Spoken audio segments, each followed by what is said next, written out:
warahmatullahi wabarakatuh. Kembali lagi bersama saya Ridwan Gustaman, pendamping sosial PKH Kabupaten Bandung Barat. Nah, pada kesempatan kali ini saya akan menjelaskan video simulasi P2K2 modul 5 kesejahteraan sosial sesi 14, pentingnya kesejahteraan lanjut usia. Langkah 3, memahami lansia, poin 1 sampai 3. Untuk itu jangan lupa like, comment, and subscribe. Nah, tadi Ibu udah dijelaskan ya mengenai tentang lansia atau lanjut usia. Ibu masih ingat tadi apa itu lanjut usia, Ibu? Usia yang udah tua, Pak, sekitar 60 lebih ya, Pak ya. Oh iya, betul Ibu. Makasih ya Ibu Kokom. Ya, Nah, yang disebut lansia itu yaitu di mana orang yang sudah mencapai usia 60 tahun lebih ya. Nah, kalau misalkan udah mencapai 60 tahun lebih itu udah termasuk lansia. Akan tetapi kategori dalam PKH dulu memang usia yang masuk ke dalam kategori lansia dalam PKH itu usia 60 tahun ke atas. Akan tetapi sekarang karena itu ada kebijakan dari pemerintah pusat, itu dirubah menjadi 70 tahun ke atas. Kalau misalkan Ibu usianya 60 sampai 69 itu belum masuk kategori PKH ya. Perlu dipahami Ibu semuanya bila mana nanti Ibu semuanya bertanya-tanya. Jadi usia lansia yang masuk dalam kategori PKH itu berapa usianya, Bu? 70, Pak, 70 lebih. Nah, 70 tahun dah. Lebih. Oke, kita lanjut Bu ya. Kita lanjut ke langkah 3 di mana ya di langkah 3 ini akan dijelaskan mengenai memahami lansia. Nah, memahami lansia ini ada 3 kondisi Bu ya. Nah, kita harus bisa memahami lansia itu dengan 3 kondisi. Yang pertama yaitu kondisi fisik. Yang kedua yaitu kondisi psikososial. Yang ketiga yaitu kondisi spiritual.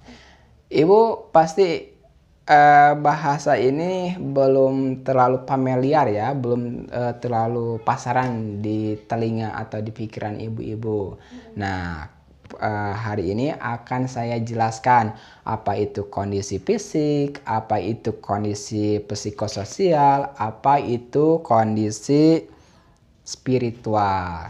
Nah, baik ibu-ibu, yang pertama yaitu kondisi fisik ya. Kondisi fisik itu yaitu yang berhubungan dengan anggota tubuh kita. Nah, contoh yang pertama yaitu perubahan suhu tubuh ya. Yang tadinya dia kulitnya kuat, kencang, sehat, tapi setelah dia udah mencapai usia lanjut usia, itu kulitnya agak Baik Ibu, yang pertama yaitu kondisi fisik ya. Kondisi fisik itu yaitu yang berhubungan dengan anggota tubuh kita, seluruh anggota tubuh kita ya. Contohnya yang pertama yaitu perubahan suhu tubuh kita. Nah, yang tadinya misalkan ketika kita muda kulitnya itu kencang, seger, tapi setelah masuk lanjut usia itu kulit kita akan keriput, tidak kencang lagi, ataupun akan terganggu dengan kurang baik gitu ya. Nah, yang kedua gangguan gerakan. Nah, akibat radang sendi atau tulang rapuh, tadinya kuat, bisa lari-lari, bisa kerja bontang-banting, tapi setelah udah tua itu sendinya itu akan cepat mudah kena ataupun tulangnya rapuh ya, tidak kuat lagi. Kemudian yang selanjutnya yaitu gangguan panca indera. Panca indera mulai dari mata, telinga, hidung ataupun mulut. Penglihatan menjadi rabun, kurang jelas. Penciuman kurang tajam. Pendengaran pun itu tidak setajam pendengaran ketika kita muda ya. Nah, kemudian yang selanjutnya yaitu gangguan saluran kencing. Nah, kencing seringkali tidak terkontrol. Kalau misalkan nanti ibu udah lanjut usia, bisa saja ibu kencing di mana aja karena udah tidak terasa ya kalau misalkan kita udah masuk lanjut usia. Nah, kemudian gigi mulai goyang atau tanggal ya, sulit mengunyah, mempengaruhi pencernaan. Yang sudah tua giginya sudah tinggal dua seperti nyanyian ya. Karena ya udah tua, gigi yang tadinya kuat lambat laun nanti akan goyang, akan rapuh, menyisakan dua ataupun malahan tidak ada ya. Nah, yang selanjutnya itu muncul penyakit ya seperti Alzheimer, kepikunan, stroke, darah tinggi, radang sendi dan lain-lain. Penyakit orang tua itu akan sering berdatangan ya. Dapat dipahami, Bu? Bisa, Pak. Oke, nah sekarang yang selanjutnya yang kedua yaitu kondisi psikososial ya. Nah, itu psikososial itu yang berhubungan dengan emosi. Emosi itu sering tidak bisa terkontrol dengan keadaan kita seperti marah-marah gitu ya. Nah, contohnya yang pertama muncul depresi. Kenapa muncul depresi? Karena sudah tua itu sering cemas, sering ketakutan. Sebab apa? Perubahan fisik dan fungsi anggota tubuh. Kemudian kesepian, ditinggal teman-teman, anak yang sudah menikah, sudah berumah tangga tidak serumah gitu ya. Kemudian takut tersingkirkan, takut penyakit, takut mati, takut kekurangan uang.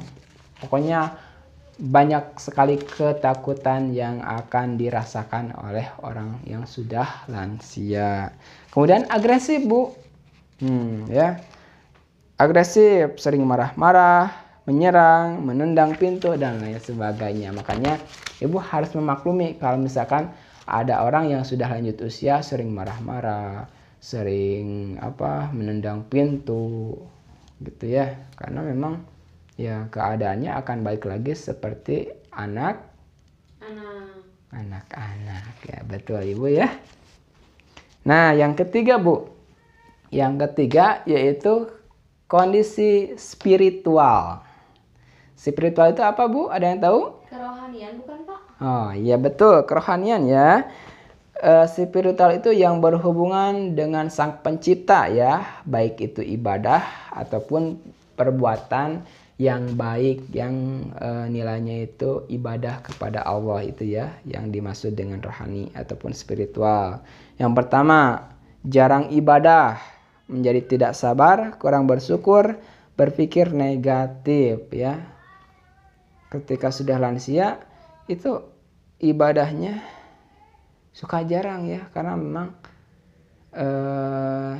padahal harusnya udah tua itu harus sering beribadah, tapi karena dengan keadaan sudah tidak muda lagi ya, mungkin seenaknya aja gitu ya, kurang bersyukur atau berpikiran. Ya, Pak. Nah, itu faktor U ya, faktor umur atau faktor usia sama ya. Kemudian tidak tabah dalam menerima kondisi penuaannya. Dia tidak menerima bahwa dia itu sudah tua, sudah lansia.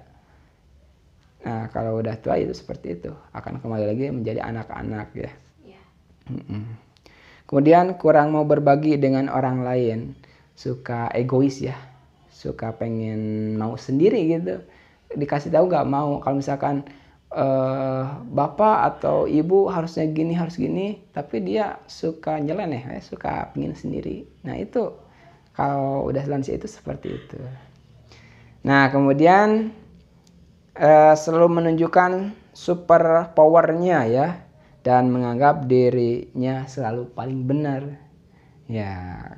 Mungkin kalau udah tua itu seperti itu ya, selalu paling benar, selalu ingin dipuji ataupun ingin selalu orang lain itu menganggap dia itu wah sebagai seorang power, pokoknya seperti itu ya. Dapat dipahami, Bu? Ya, dapat, Pak. Nah, dari penjelasan kondisi kondisi lansia, ada yang ingin ditanyakan, Bu? Tidak ada? Oke. Tidak ada. Nah, untuk itu saya bagikan kelompok dulu ya. Saya bagi kelompok, 3 kelompok. Di sini ada kelompok fisik.